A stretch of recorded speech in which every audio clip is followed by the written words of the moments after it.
शिंदेंच्या शिवसेनेत जाण्याचा अद्याप माझा निर्णय नाही. मतदारसंघात लोकांशी चर्चा करून 2 दिवसात निर्णय घेणार. ओमराजे निंबाळकरांची भूमिका. उद्धव ठाकरे आदित्य ठाकरेंबद्दल काहीही बोललो नाही. ओमराजेंची प्रतिक्रिया. ओमराजेंचा तळ्यात मळ्यात असल्यानं ऑपरेशन टायगर धोक्यात. ऑपरेशन यशस्वी होण्यासाठी 6 खासदार फुटणं आवश्यक. ओमराजेंनी नकार दिल्यास ऑपरेशन यशस्वी होणार नाही. 5 खासदारांची धाकधूक वाढली.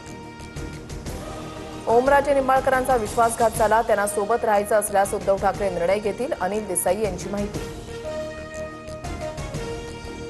एकनाथ शिंदे आणि ओमराजे निंबाळकरांची फोनवरून चर्चा. कोर्टाच्या निकालानंतर दोघांमध्ये चर्चा झाल्याची सूत्रांची माहिती. पवनराजेंच्या निकालाबाबत फडणवीस शिंदेंची अमित शहांशी चर्चा. शहांनी सीबीआयला हायकोर्टात जाण्याचे निर्देश दिलेत. एकनाथ शिंदेंची माहिती. निकाल दुर्दैवी म्हणत ओमराजे निंबाळकर हायकोर्टात दाद मागणार. कलियुग आहे. ओमराजेंची निकालावर प्रतिक्रिया.